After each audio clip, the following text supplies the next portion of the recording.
എൻ്റെ പ്രിയപ്പെട്ടവരെ, ജീവിച്ചിരിക്കുന്ന ആകാശ ലോകത്ത് ജീവിച്ചിരിക്കുന്ന 2 പ്രവാചകന്മാരുണ്ട്.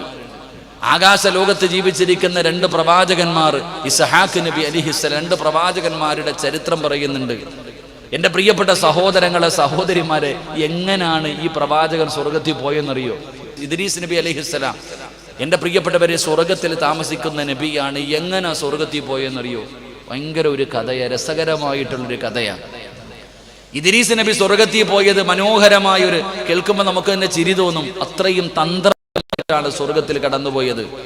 എൻ്റെ പ്രിയപ്പെട്ട സഹോദരങ്ങളെ, ചരിത്രം പറയുകയാണ്, ഇദ്രീസ് നബി അലിഹിസ്സലാമും അസ്റായിൽ അലിഹിസ്സലാമും തമ്മിൽ വലിയ കൂട്ടുകാരാ. ഇടയ്ക്കിടയ്ക്കൊക്കെ കാണാൻ വരും, ഇടയ്ക്കിടയ്ക്കൊക്കെ വരാറുണ്ട്. അങ്ങനെ ഒരിക്കൽ വന്നപ്പോൾ ചോദിച്ചു, അസ്റായിലെ, എനിക്കൊന്നും മരിക്കണം, ഈ മരണത്തിൻ്റെ വേദന എന്താണെന്ന് അറിയുന്നതിന് വേണ്ടിയാ. എനിക്കൊന്നും മരിക്കണം, മരണത്തിൻ്റെ വേദന എന്താണെന്ന് എനിക്കറിയാൻ വേണ്ടിയാ. എനിക്കതുകൊണ്ട് ആ മരണവേദന അറിഞ്ഞു കഴിഞ്ഞാൽ ഒന്ന് തയ്യാറാകാമല്ലോ, ഒരുങ്ങിയിരിക്കാമല്ലോ, അതുകൊണ്ട് എനിക്കൊന്നും മരിക്കണം. അപ്പോൾ അസ്റായിൽ അലൈഹിസ്സലാം അള്ളാഹുവിനോട് പറഞ്ഞു, പടച്ചോനെ, ഈ പ്രവാചകൻ ഇങ്ങനെ ഒരു കാര്യമാണ് പറയണത്. എൻ്റെ പ്രിയപ്പെട്ടവരെ, ചരിത്രം പറയുന്നു, അങ്ങനെ അള്ളാഹു സുബ്ഹാനഹു വ തആല റൂഹ് പിടിക്കുവാനും റൂഹ് തിരിച്ചു കൊടുക്കുവാനുമുള്ള അനുവാദം കൊടുത്തു. അങ്ങനെ ആ പ്രവാചകന്റെ റൂഹ് പിടിച്ചു, വല്ലാത്ത പ്രയാസവും വേദനയും റൂഹ് പിടിച്ചു. അത് കഴിഞ്ഞ് ജീവൻ തിരിച്ചു കൊടുത്തു. ചോദിച്ചു, നബിയെ, എങ്ങനെയുണ്ട് നബിയെ? വല്ലാത്ത ഭയാനകമാണ്. ഇദ്രീസ് നബി അലൈഹിസ്സലാം പറഞ്ഞു, വല്ലാത്ത പരിതാപ, വല്ലാത്ത വേദനയാ, ഒരു മനുഷ്യനും താങ്ങാൻ പറ്റില്ല മരണവേദന. അത് കഴിഞ്ഞപ്പോൾ പറഞ്ഞു, കുറെ കാലം കഴിഞ്ഞിട്ട് പറയുക, എനിക്ക് രണ്ടാമതൊരു ആഗ്രഹം കൂടെയുണ്ട്. എന്താണ് നബിയെ ആഗ്രഹം? എനിക്ക് അള്ളാഹുവിൻ്റെ നരകം ഒന്ന് കാണണം.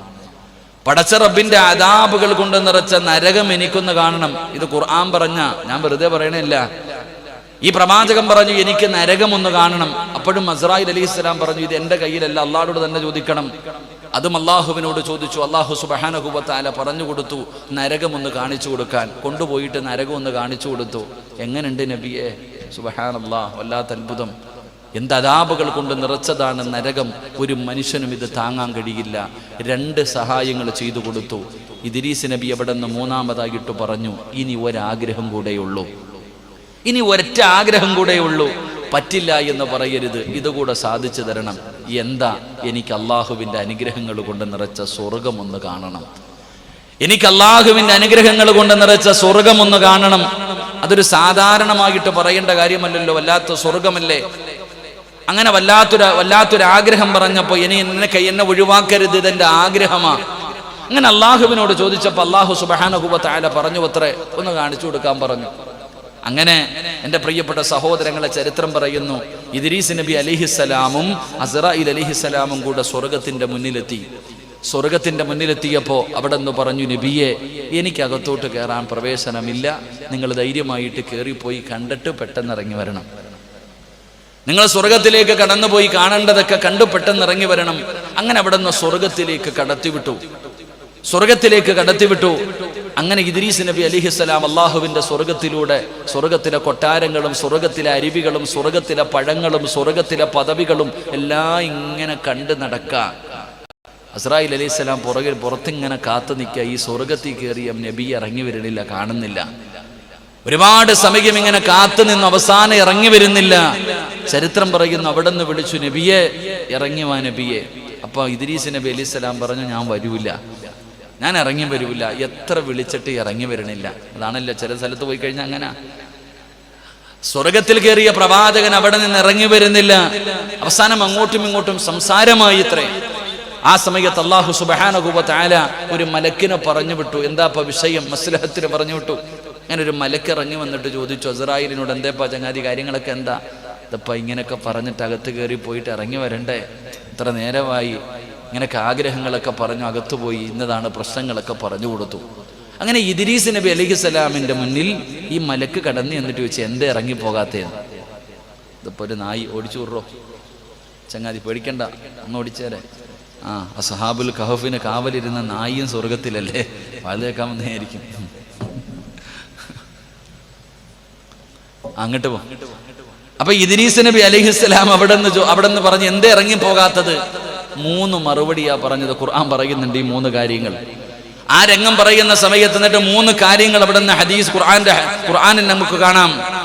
എന്റെ പ്രിയപ്പെട്ടവരെ, ഇദ്രീസ് നബി അലൈഹിസ്സലാം പറഞ്ഞ മറുപടി, ഒന്നാമത്തെ മറുപടി ഖുർആൻ നമുക്ക് പഠിപ്പിച്ചു തരുന്നുണ്ട്. കുല്ലു നഫ്സിൻ ദാഇഖത്തുൽ മൗത്ത്. ഖുർആൻ പറയുന്നുണ്ട്, ലോകത്ത് കടന്നു വന്ന എല്ലാവരും മരണത്തിന്റെ വേദന അനുഭവിക്കുക തന്നെ ചെയ്യും. ഇദ്രീസ് നബി പറഞ്ഞ മറുപടി, ലോകത്ത് കടന്നു വന്ന എല്ലാവരും മരണത്തിന്റെ വേദന അനുഭവിക്കും. ഒരു വട്ടമല്ലേ മരിക്കത്തുള്ളൂ, 2 പ്രാവശ്യം മരിക്കത്തില്ലല്ലോ ആരും. ഒരാൾ ഒരു വട്ടമല്ലേ മരിക്കൂ, 2 പ്രാവശ്യം മരിക്കില്ലല്ലോ. അള്ളാഹ് പറഞ്ഞിട്ടുണ്ട് മരണത്തിന്റെ വേദന എല്ലാവരും അനുഭവിക്കുമെന്ന്. ആ മരണത്തിന്റെ വേദന ഞാൻ അനുഭവിച്ചു, ഇനി എനിക്ക് ഒന്നുകൂടെ അനുഭവിക്കാൻ വയ്യ. രണ്ടാമതായിട്ട് ഇദ്രീസ് നബി പറഞ്ഞ മറുപടി, അള്ളാഹ് പറഞ്ഞിട്ടുണ്ട് നരകം എല്ലാവരും അവരവരുടെ കണ്ണുകൊണ്ട് കാണുമെന്ന്. അള്ളാഹുവിന്റെ അദാബുകൾ കൊണ്ട് നിറച്ച നരകം എല്ലാവരും കാണുമെന്ന് അള്ളാഹ് പറഞ്ഞിട്ടുണ്ട്. ഞാൻ എൻ്റെ കണ്ണുകൊണ്ട് നരകം കണ്ടു. 3, ഇദ്രീസ് നബി പറഞ്ഞ മറുപടി, സ്വർഗത്തിൽ കയറിയ ഒരാളെ അള്ളാഹ് പിന്നെ ഇറക്കി വിടത്തില്ല. സ്വർഗത്തിന്റെ അകത്ത് കയറിയ ഒരാളെ അള്ളാഹ് ഇറക്കി വിടത്തില്ല. അതുകൊണ്ട് ഇനി അള്ളാഹ് ഇറക്കി വിടാതെ ഞാൻ ഇവിടെ നിന്ന് ഇറങ്ങൂല. ഇതാ ഇദ്രീസ് നബി പറഞ്ഞ മറുപടി. അവസാനം ചരിത്രം പറയുന്നു, അള്ളാഹുവിന്റെ തീരുമാന പ്രകാരമാണ് ഇതൊക്കെ സംഭവിച്ചതെങ്കിലും അള്ളാഹു പറഞ്ഞു ആ ചങ്ങാതി അവിടെ തന്നെ വിട്ടേക്കാൻ. അങ്ങനെയാണ് ആ പ്രവാചകൻ സ്വർഗത്തിൽ കയറി പറ്റിയത് എന്ന് ചരിത്രം പഠിപ്പിക്കുമ്പോൾ ഈ ചരിത്രം കേട്ട് ചിരിക്കണ വാപ്പ, നീ എങ്ങനെ പോകാനിരിക്കുക? അതാ മനസ്സിലാക്കേണ്ടത്. അപ്പൊ അത്ര എളുപ്പമുള്ള കാര്യമല്ല. അതുകൊണ്ട് എന്റെ പ്രിയപ്പെട്ട സഹോദരങ്ങളോട് സഹോദരിമാരോട് അല്ലാഹുവിനോട്, പടച്ചവനേ എനിക്ക് നീ സ്വർഗ്ഗം തരണേ അല്ലാ. നാളെ മുത്തുനബിയുടെ കൂടെ പടച്ച റബ്ബിന്റെ സ്വർഗ്ഗത്തിലേക്ക് നിനക്ക് കടന്നു പോകാനുള്ള ഭാഗ്യമാ. അല്ലാഹുവിന്റെ പ്രവാചകൻ ഇത് പറയുമ്പോ സ്വഹാബത്ത് ചോദിക്കുന്നു, യാ റസൂലല്ലാഹ്, അല്ലാഹുവിന്റെ നബിയേ ഒന്ന് പറഞ്ഞു തരുമോ നബിയേ? 5 കാര്യങ്ങളൊന്ന് പറഞ്ഞു തരുമോ? അല്ലാഹുവിന്റെ റസൂലിനോട് സഹാബത്ത് ചോദിക്കുകയാ. ഒന്നാമത്തെ കാര്യം എന്തെന്നറിയുമോ? മറക്കല്ലേ സഹോദരാ, അല്ലാഹുവിന്റെ റസൂൽ അവിടെ നിന്ന് പറയുകയാണ്, അയ്യംന നഫ്സഹു മിനൽ മആസി. അല്ലാഹുവിന്റെ സ്വർഗ്ഗത്തിലേക്ക് കടന്നു പോകാനുള്ള ഒന്നാമത്തെ എളുപ്പവഴി എന്തെന്നറിയുമോ? പാപങ്ങളിൽ നിന്ന് നിന്റെ ശരീരത്തിന് നിനക്ക് സൂക്ഷിക്കാൻ കഴിയുമോ? തെറ്റുകൾ ചെയ്യുന്നതിൽ നിന്ന്, അല്ലാഹുവിന് ഇഷ്ടമില്ലാത്ത കാര്യങ്ങൾ ചെയ്യുന്നതിനെ തൊട്ട് നിന്റെ ശരീരത്തിന് നിനക്കൊന്ന് സൂക്ഷിക്കാൻ കഴിയുമോ? എന്റെ പ്രിയപ്പെട്ടവരെ, അല്ലാഹുവിന്റെ ഖുർആനാ പറഞ്ഞത്, വനഹൻ നഫ്സ അനിൽ ഹവാ ഫഇന്നൽ ജന്നത ഹിയൽ മഅവാ. അല്ലാഹുവിന്റെ ഖുർആനാ പറയുന്നത്, മോനെ വനഹൻ നഫ്സ അനിൽ ഹവാ ഫഇന്നൽ ജന്നത ഹിയൽ മഅവാ. എന്റെ ചെറുപ്പക്കാരോട് പറയുകയാണ്, എടാ നിനക്ക് സ്വർഗ്ഗത്തിൽ കടന്നു പോകാൻ ആഗ്രഹമുണ്ടോ? നിന്റെ നഫ്സിനെ നീ ഒന്ന് നിന്റെ പരിധിയിലേക്ക് കൊണ്ടുപാടാ. അല്ലാഹുവിന് ഇഷ്ടപ്പെട്ട കാര്യങ്ങൾ മാത്രമേ നീ ചെയ്യാൻ പാടുള്ളൂ. നിനക്ക് തോന്നുന്നത് പോലെയല്ല ജീവിക്കേണ്ടത്. നീ എങ്ങനെയാണ് ജീവിക്കേണ്ടതെന്ന് പടച്ച റബ്ബ് പറഞ്ഞു തരുന്നുണ്ടോ? നിനക്ക് തോന്നുന്നത് പോലെ നടക്കാനല്ല. കല്ല് കുടിച്ച് പെണ്ണ് പിടിച്ച് പലിശ തിന്നുകൊണ്ട് നിസ്കരിക്കാതെ മതിമറന്നുകൊണ്ട് നടക്കാനല്ല. അല്ലാഹു പറയുന്നുണ്ട്, ഞാൻ പറയുന്നത് പോലെ നടക്കണമടാ.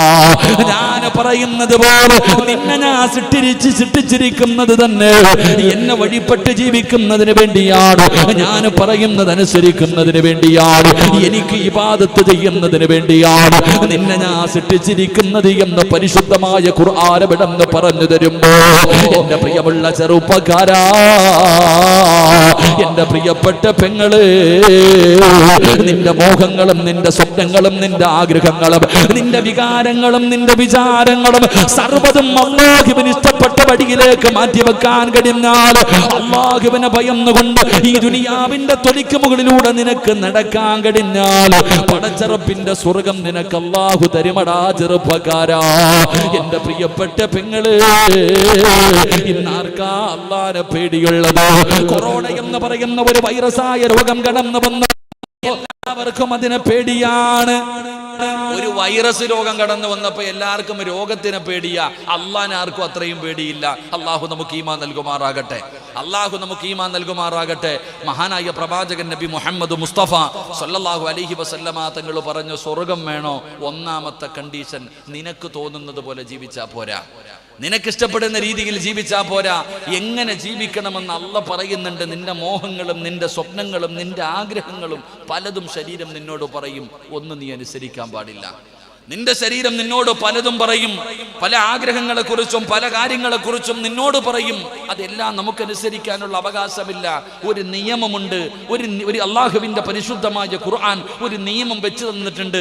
മഹാനായ പ്രവാചകൻ സല്ലല്ലാഹു അലൈഹി വസല്ലമ തങ്ങൾ നീ ഇങ്ങനെയേ ജീവിക്കാൻ പാടുള്ളൂ എന്ന് പഠിപ്പിച്ചു തന്ന് കാണിച്ചു തന്നിട്ടുണ്ട്.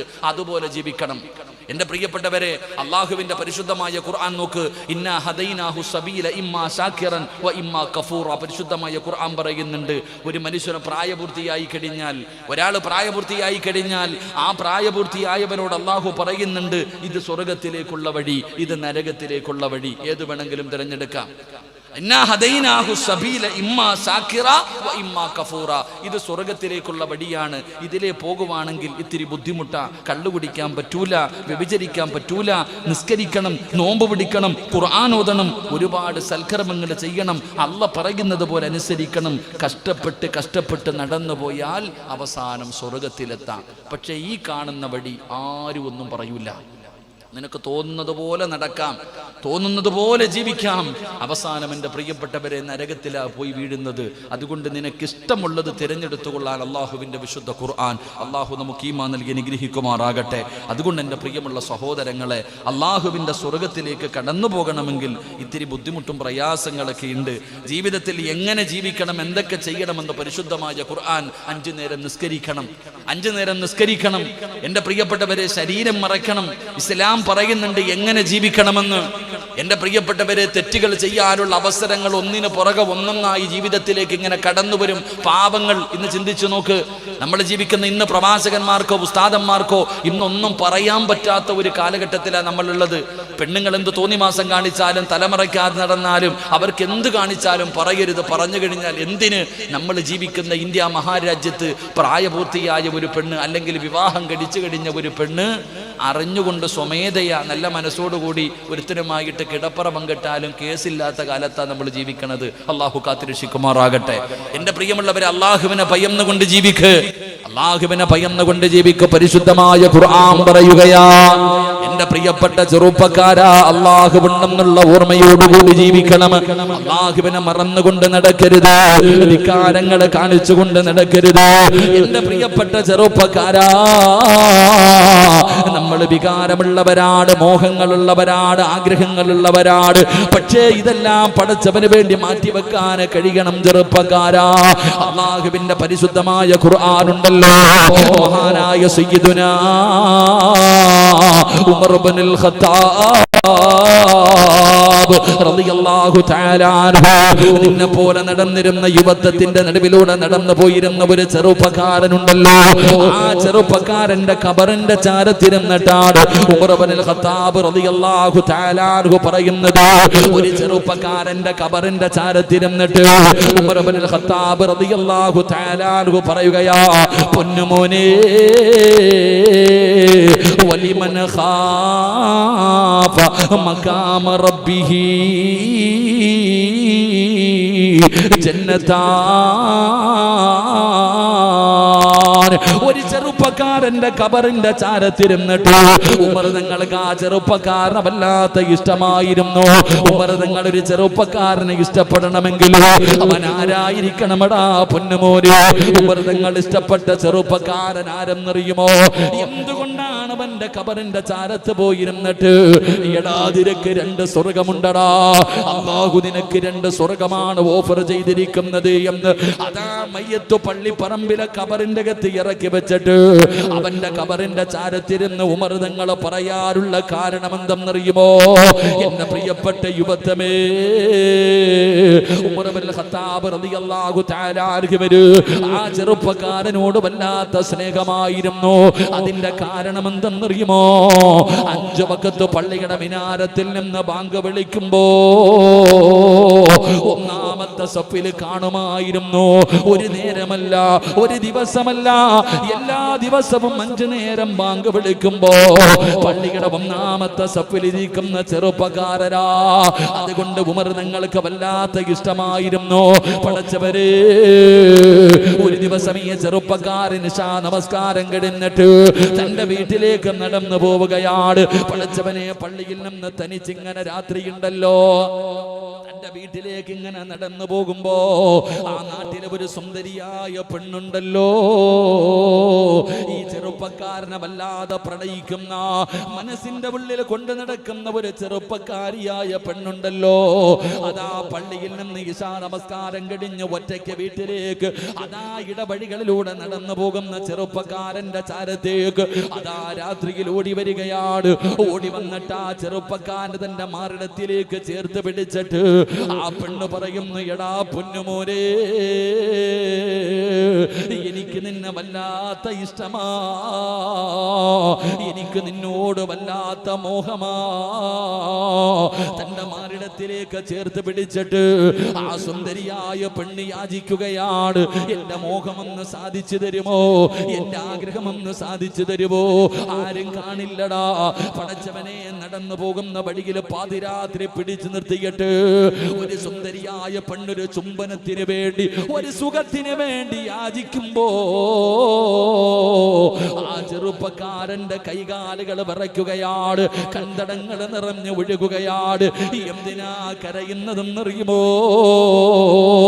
അല്ലാ, ഖസ്റ ദുനിയാ വല്ലാഖിറ, എന്റെ ദുനിയാവും ആഖിറവും പോയല്ലോ അല്ലാ, ഞാൻ വ്യഭിചാരിയായി പോയല്ലോ അല്ലാ, ഞാൻ നരകത്തിന്റെ അവകാശിയായല്ലോ അല്ലാ, മുത്തുനബി കിടക്കുന്ന സ്വർഗം ഞാൻ കളഞ്ഞല്ലോ അല്ലാ. ഒരു സുന്ദരിയായ പെണ്ണാരും കാണാതെ തന്റെ മാറിടത്തിലേക്ക് ചാരി നിർത്തിയിട്ട് അവിടെ നിന്നൊരു ചുംബനം ചോദിക്കുമ്പോ, അവിടെ നിന്നൊന്ന് സ്നേഹിക്കാൻ പറയുമ്പോ പടച്ചറപ്പിനെ കുറിച്ച് ഭയന്നുകൊണ്ട്, അല്ലാഹുവിന്റെ നരകത്തെ കുറിച്ച് ഓർത്തുകൊണ്ട് അവിടെ നിന്ന് ബോധം കെട്ട് താഴെ വീഴുകയാ. പടച്ചവനെ, പെണ്ണോടി രക്ഷപ്പെടുകയാണ്. ബോധമില്ലാതെ വടിയിൽ കിടക്കുന്ന ചെറുപ്പക്കാരൻ ആരോ അവസാനം അതിലൂടെ നടന്നു വന്നവര് ഈ ചെറുപ്പക്കാരനെ ചുമന്നുകൊണ്ട് വീട്ടിലേക്ക് കൊണ്ടുപോയി. അല്ലാഹുവേ, പ്രായം ചെന്ന പിതാവിന്റെ മുന്നിലേക്ക് തന്റെ പൊന്നാര മകന്റെ ചലനമറ്റ ശരീരം കൊണ്ടുവന്ന് കിടത്തുകയാ. അവസാനം അവിടെ നിന്ന് ബോധം വന്നു. വാപ്പാനെ കെട്ടിപ്പിടിച്ചിട്ട് കരയുന്നു, വാപ്പാ,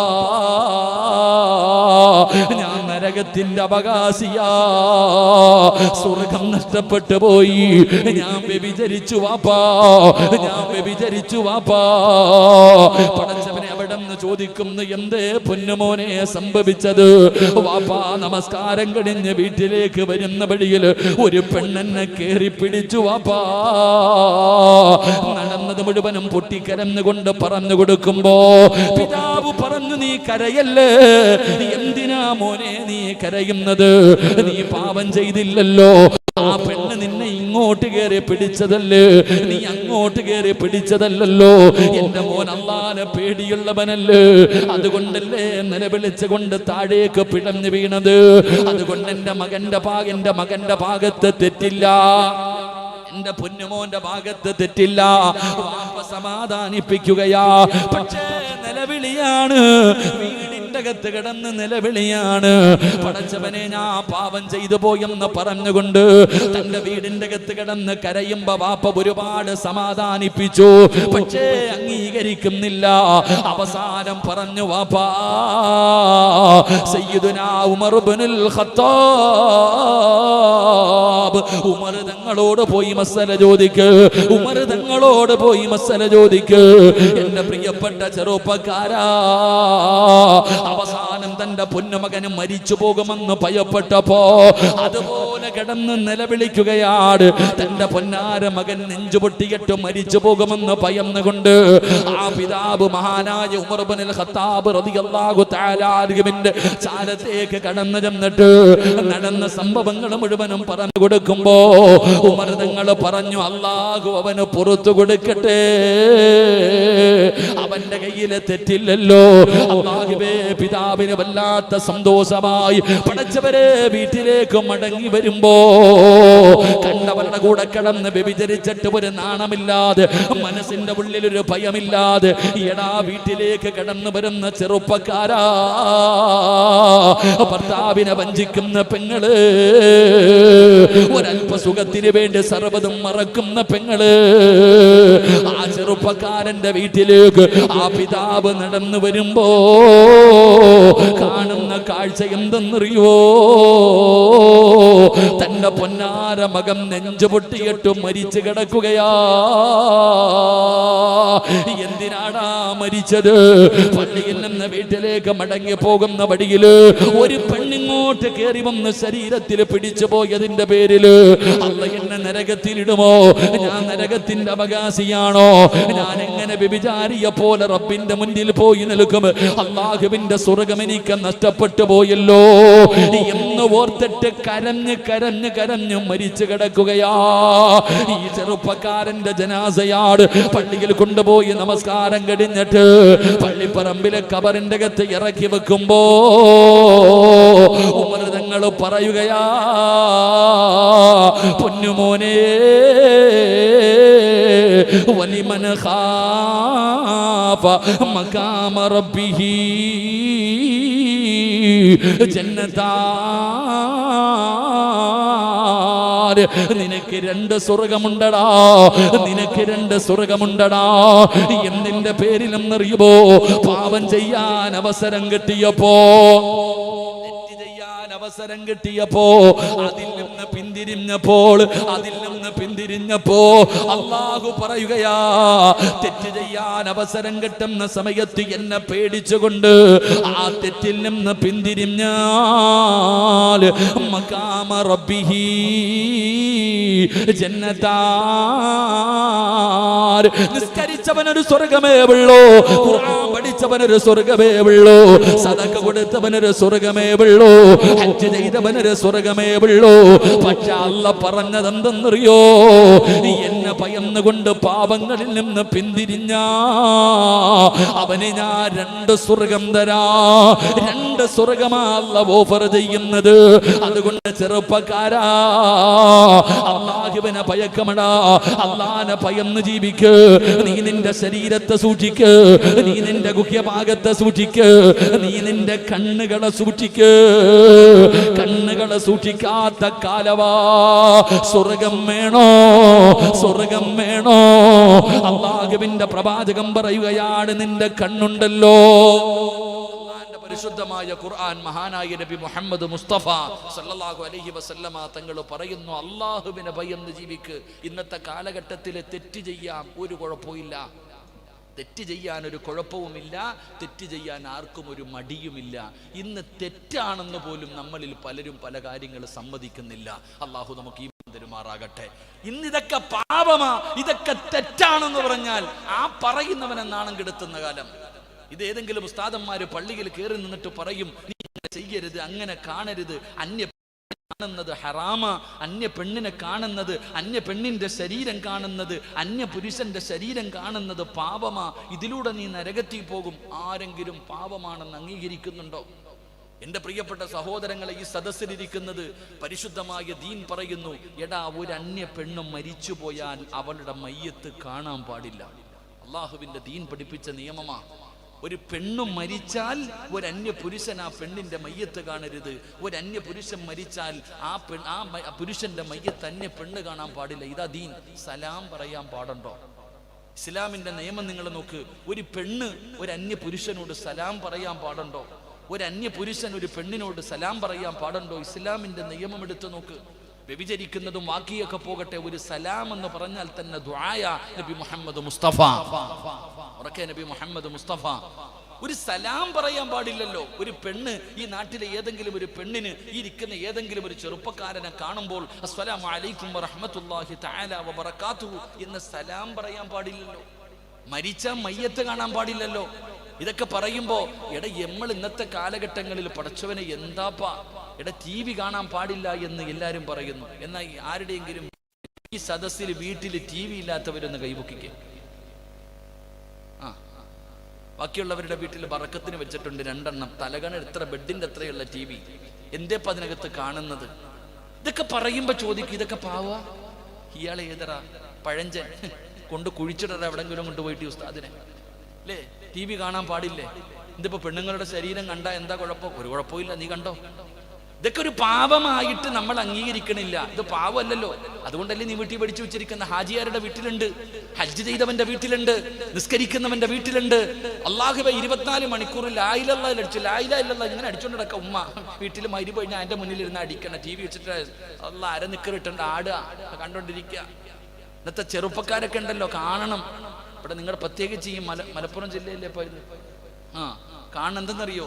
ഒരു മുണ്ടുടുക്കലുണ്ട്. പടച്ചനത് വല്ലാത്ത ഉടുപ്പാട്ടാ. അടി കിടക്കണ കമ്പനി വരെ വെളിയിൽ കാണുന്ന രീതിയിൽ മുണ്ടും മടക്കിയെടുത്തണ വാപ്പാമാര്. സുബ്ഹാനല്ലാഹ്. ഇതൊക്കെ വണ്ടിയിൽ ഇങ്ങനെ വരുമ്പോ കാണാൻ ഇങ്ങനെ ഒരു ഉടുത്തെടുത്തിട്ട് ഇങ്ങനെ പോവാ. അല്ലാഹു അഅലം. ഇതൊക്കെ പാപമാണോ എന്നല്ലേ ചോദിക്കുന്നേ? എങ്കിലും നിനക്കറിയുവോ ഹറാമ് കണ്ണുകൊണ്ട് കാണുന്നത് കൊണ്ട് നിനക്കുണ്ടാകുന്ന നഷ്ടം എന്താണെന്ന് അറിയോ വാപ്പ? എന്റെ ഉമ്മ, നീയൊക്കെ 50 കൊല്ലം 40 കൊല്ലം അള്ളാനെ പേടിച്ച് ജീവിച്ച് മരിക്കാൻ സമയമായപ്പോ സീരിയലിന്റെ മുന്നിൽ ഇരുന്നിട്ട് നരകം വാങ്ങുന്നവളല്ലേ നീ? 50 കൊല്ലം അള്ളാനെ പേടിച്ച് ജീവിച്ച് തീരാറായപ്പോ TV ഇടഫണ്ടി. മോനൊരു വലിയ വീടും വാങ്ങിച്ചു വെച്ചു, വലിയൊരു TV വെച്ചിട്ട് പറയാ ഇവിടെ ഇരുന്നോണം, എങ്ങോട്ടും പോണ്ട, ഇവിടെ ഇരുന്നോ കണ്ടോണ്ട്. അള്ള തരുന്ന ശിക്ഷ എന്തെന്നറിയുമോ? അള്ളാഹു കാത്തിരക്ഷിക്കുമാറാകട്ടെ. എന്തേ ഉള്ളത് പറഞ്ഞപ്പോ സഹിക്കണില്ലേ? അള്ളാഹു നമ്മളെ കാത്തിരക്ഷിക്കുമാറാകട്ടെ. ഒരൊറ്റ ചരിത്രം പറയാം. ഇരുന്ന് സീൻ കാണുന്ന വാപ്പന്മാരൊക്കെ കേട്ടോ, ഇരുന്ന് അന്യ പെണ്ണിന്റെ ശരീരം കാണുന്ന, അന്യ പുരുഷന്റെ ശരീരം കണ്ട് ആസ്വദിക്കുന്ന എല്ലാ വാപ്പായും ഉമ്മായും കേട്ടോ, ഈ ചരിത്രം കേട്ടിട്ട് നീ തീരുമാനിക്ക് ഇത് പാവമാണോ അല്ലേ. ഒരു മഹാനിങ്ങനെ തവാഫ് ചെയ്യുകയാണ്.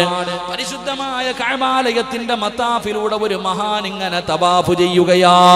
നോക്കുമ്പോ കാണുന്ന രംഗമെന്തെന്നറിയുമോ? കഅബാലയത്തിന്റെ കില്ല പിടിച്ചിട്ട് ഇങ്ങനെ ദുആ ചെയ്തുകൊണ്ടിരിക്കുകയാണ്. അവസാനം ആ ചെറുപ്പക്കാരൻ അവിടെ നിന്ന് ഇറങ്ങി തിരിച്ചു പോകുമ്പോ ഈ മഹാനാ ചെറുപ്പക്കാരന്റെ കയ്യിൽ പിടിക്കുകയാ. എന്നിട്ട് ചോദിച്ചു, മോനെ, നീ ദുആ ചെയ്യുന്നത് ഞാൻ കേട്ടല്ലോ, എന്താണ് നിന്റെ ജ്യേഷ്ഠന്മാർക്ക് സംഭവിച്ചത്? അവരെ പോലെ ആക്കല്ലേ എന്ന് ദുആ ചെയ്യുന്നല്ലോ, എന്താണ് സംഭവം? എന്നോടൊന്ന് പറഞ്ഞു തരുമോ? പൊട്ടിക്കരഞ്ഞുകൊണ്ട് പറയുന്നു, തങ്ങളെ, എനിക്ക് 2 ജ്യേഷ്ഠന്മാരുണ്ടായിരുന്നു, 2 സഹോദരങ്ങൾ ഉണ്ടായിരുന്നു. എന്റെ 1ാമത്തെ ജ്യേഷ്ഠന്റെ ജോലി എന്തായിരുന്നെന്നറിയുമോ? അല്ലാഹുവിന്റെ പള്ളിയിൽ 5 നേരം ഹയ്യ അല സ്വലാ, ഹയ്യ അലൽ ഫലാ. അല്ലാഹുവിന്റെ പള്ളിയിൽ 5 നേരം ബാങ്ക് വിളിക്കുന്ന മുഅദ്ദിനായിരുന്നു. പടച്ചവനെ, 40 വർഷക്കാലം അള്ളാന്റെ പള്ളിയിൽ ബാങ്ക് വിളിച്ച മനുഷ്യനാ. 1ഉം 2ഉം വർഷമല്ല, 40 കാലമാ, 40 കൊല്ലമാണ് ബാങ്ക് വിളിച്ചിരുന്നത്. അല്ലാഹുവേ, അവസാനം അവിടെ നിന്ന് മരണസമയം അടുത്ത് വന്നപ്പോ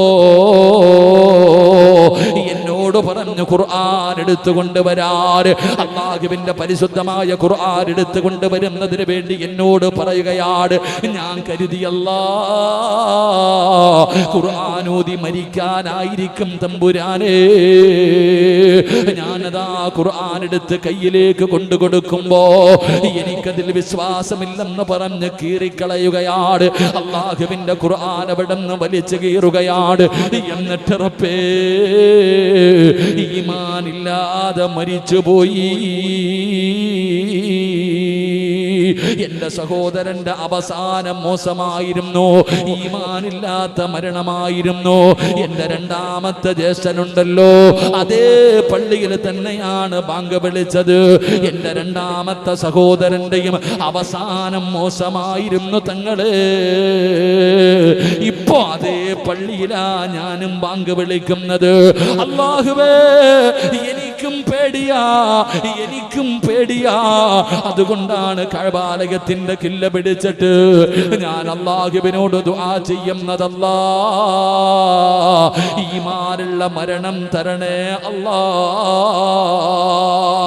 അവിടെന്ന് ചോദിക്കുന്ന ചെറുപ്പക്കാരാ, നിന്റെ സഹോദരങ്ങൾ കള്ള് കുടിക്കുന്നവരായിരുന്നു, അവരുടെ സ്വഭാവം എങ്ങനെയായിരുന്നു?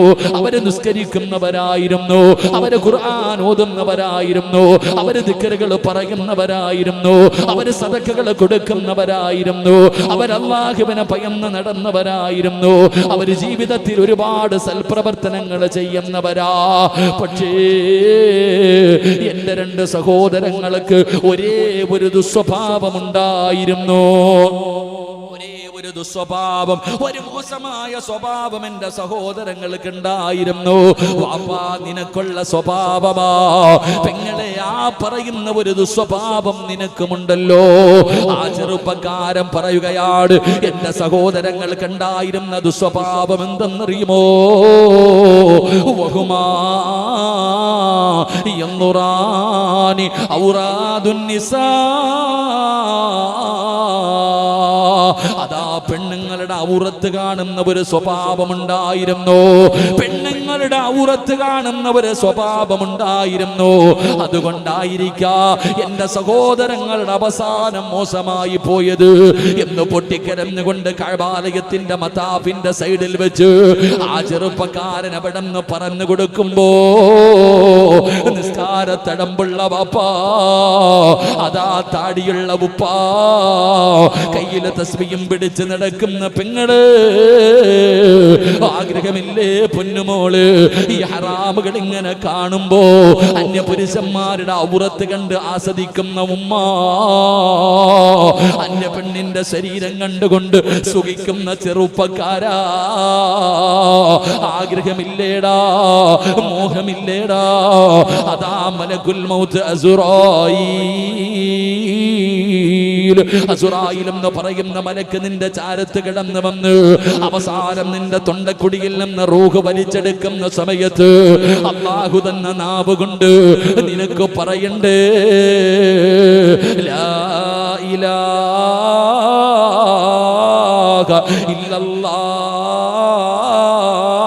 ഇല്ലല്ലാഹ് മുഹമ്മദുർ റസൂലുള്ളാഹ്. പറയാൻ കഴിയുമെന്ന് നിനക്ക് തോന്നുന്നുണ്ടോ? പറയാ കഴിയുമെന്ന് അല്ലാഹുവിന്റെ മലക്കുകൾ ഇങ്ങനെ കടന്നു വരുമ്പോ ആ മരണത്തിന്റെ അവസാന സമയത്ത് ശഹാദത്ത് കലിമ പറയാ കഴിയുമെന്ന് അല്ലാഹുവിന്റെ അനുഗ്രഹങ്ങൾ കൊണ്ട് നിറച്ച സ്വർഗമുണ്ടല്ലോ, മലക്കുകൾ കണ്ണിന്റെ മുന്നിൽ കൊണ്ടുവന്ന് കാണിക്കുമ്പോ ആ സ്വർഗം നിനക്ക് കാണാൻ പറ്റുമെന്ന് നിനക്ക് തോന്നുന്നുണ്ടോ? മഹാനായ നബി മുഹമ്മദ് മുസ്തഫ സല്ലല്ലാഹു അലൈഹി വസല്ലമ തങ്ങള് ഈ ഹറാം കണ്ടുകൊണ്ട് കാണാൻ പറ്റുമെന്ന് നിനക്ക് തോന്നുന്നുണ്ടോ? ഈ പ്രപഞ്ചം മുഴുവനും അടക്കി ഭരിക്കുന്ന രാജാതിരാജനായ മലിക്കുൽ ജബ്ബാറായ സർവാധിനാഥനായ സർവാധിപരനായ റബ്ബുൽ ഇസ്സത്തായ എന്റെയും നിന്റെയും റബ്ബുണ്ടല്ലോ. ആ പടച്ച റബ്ബിനെ നാളെ സ്വർഗത്തിൽ ചെന്നിട്ട് അല്ലാഹുവിനെ കാണാ, ആ അല്ലാഹു സലാം പറയുമ്പോ അല്ലാഹനെ കണ്ടുകൊണ്ട് മടക്കാ നിനക്ക് കഴിയുമെന്ന് തോന്നുന്നുണ്ടോ? അല്ലാഹുവിന്റെ പ്രവാചകൻ കിടക്കുന്ന സ്വർഗമുണ്ടല്ലോ, ആ സ്വർഗത്തിൽ കിടക്കുന്നത് പോയിട്ട്, ആ സ്വർഗം കാണുന്നത് പോയിട്ട്, ആ സ്വർഗം ചോദിക്കുന്നത് പോയിട്ട്, ആ സ്വർഗത്തിന്റെ പരിമളം 500 വർഷത്തെ വടിദൂരം വരെ അടിച്ചു വീശുമെന്നാണ്. അതൊന്ന് ശ്വസിക്കാ നിനക്കർഹതയുണ്ടോ വാപ്പാ? കഴിയുമെന്ന് തോന്നുന്നോടാ ചെറുപ്പക്കാരാ? അതുകൊണ്ട് എന്റെ പ്രിയപ്പെട്ടവരോട് പറയുകയാ, ജീവിതത്തിൽ പാപം ചെയ്യാത്ത ആരുമില്ല. നമ്മളൊക്കെ മനുഷ്യരാ, മലക്കുകളല്ല. എന്നൊക്കെ മനുഷ്യന്മാരാണ്. പാപം ചെയ്യാത്ത ഒരാളുമില്ല. പക്ഷേ ചെയ്തു പോയ പാപങ്ങൾ ചുമന്നുകൊണ്ട് നടക്കുന്നവൻ നല്ലവനല്ല. അതുകൊണ്ട് എന്റെ പ്രിയപ്പെട്ടവരോട് പറയുകയാണ്, ചെയ്തു പോയ പാപങ്ങൾ പടച്ച റബ്ബിന്റെ മുന്നിൽ ഏറ്റു പറഞ്ഞോ. ഇനി തെറ്റ് ചെയ്യാൻ അവസരം കിട്ടുമ്പോ ഇന്നി മഹാനായ യൂസുഫ് നബി അലൈഹിസ്സലാം, സുലൈഖ എന്ന് പറയുന്ന ഈജിപ്തിന്റെ ഭരണാധികാരിയുടെ പ്രിയപ്പെട്ട ഭാര്യയുണ്ടല്ലോ, അതാ ഒരുങ്ങിയിരുന്നിട്ട് യൂസുഫ് എന്ന് പറയുന്ന ചെറുപ്പക്കാരൻ തന്റെ മാറിടത്തിലേക്ക് ചേർത്ത് പിടിച്ചിട്ട് അവിടെ നിന്ന് യാചിക്കുമ്പോ യൂസുഫ് നബി പറഞ്ഞ മറുപടി ഇന്നി അഖാഫുല്ലാ, എനിക്ക് അല്ലാഹുവിനെ പേടിയാ. എന്ന് പറയുന്ന ചെറുപ്പക്കാരന് രാജാവിന്റെ പൊന്നാരമകള് കൊട്ടാരത്തിന്റെ മണിയറയ്ക്കകത്ത് വിളിച്ചു കയറ്റിയിട്ട് ഉടുതുണി ഉരിഞ്ഞിട്ട് തന്റെ ശരീരം കാണിച്ചിട്ട് എന്റെ ആഗ്രഹമൊന്ന് സാധിച്ചതാടാ. ഈ 4 ചുമലുകൾക്കുള്ളിൽ കിടന്ന് എന്ത് ചെയ്താൽ ഒരാളും അറിയില്ലല്ലോ എന്നവിടെ കിടന്ന് യാചിച്ചപ്പോ യാഫി എന്ന് പറയുന്ന ചെറുപ്പക്കാരനാ പറഞ്ഞു കൊടുത്തത്, ആര് കണ്ടില്ലെങ്കിലും അല്ലാഹ് കാണുമല്ലോ. ഇന്നി അഖാഫുല്ലാഹ്. യാഫി എന്ന് പറയുന്ന ചെറുപ്പക്കാരൻ പറഞ്ഞതുപോലെ എന്റെ പ്രിയപ്പെട്ട പെങ്ങള്, കുടുംബത്തിലെ ഒരു ചെറുപ്പക്കാരന് ഒരു സാഹചര്യം ഒരുക്കിയിട്ട് ആരും കാണാതെ സുന്ദരിയായ പെണ്ണിന്റെ വീടിന്റെ അകത്ത് കയറി ചെന്നിട്ട് വീടും പരിസരവും മുഴുവനും അതാ ബന്ധിച്ചിട്ട് അവസാനം സുന്ദരിയായ പെണ്ണിന്റെ 2 കാലുകളുടെ തുടയിടയിലേക്ക് തന്റെ 2 കാലുകൾക്കിടയിലേക്ക് ആ ചെറുപ്പക്കാരൻ വ്യഭിചരിക്കാൻ കയറിയിരുന്നപ്പോ അവന്റെ മുഖത്ത് നോക്കിയിട്ട് പറഞ്ഞില്ലേ, മരിക്കണ്ടേടാ, ഇന്നി അഖാഫുല്ലാഹ്, എനിക്ക് അല്ലാഹുവിനെ പേടിയാ. നാളെ പടച്ചവനോട് നിനക്ക് ഇതിനെക്കുറിച്ച് പറയേണ്ടി വരുമല്ലോ, മരിച്ചു പോകണ്ടേ എന്ന് ചോദിച്ച പെണ്ണുങ്ങളെ പോലെ എന്റെ പ്രിയപ്പെട്ടവരോട് പറയുകയാണ്, പാപങ്ങൾ ചെയ്യാൻ ഒരുപാട് അവസരങ്ങൾ ഉണ്ടാകും, തെറ്റുകൾ ചെയ്യാൻ ഒരുപാട് അവസരങ്ങൾ ഉണ്ടാകും. ശരീരം പറയും ചെയ്യ് ചെയ്യ് ചെയ്യ്, ഇല്ല. സുന്ദരികളായ പെണ്ണുങ്ങൾ ശരീരം തുറന്നു കാണിച്ചിട്ട് പറഞ്ഞു, എന്റെ മോഹമൊന്ന് സാധിച്ചതാ. പറഞ്ഞു, ഇന്നി അഖാഫുല്ലാഹ്, എനിക്ക് അല്ലാഹുവിനെ പേടിയാ. ആഗ്രഹമുണ്ട്,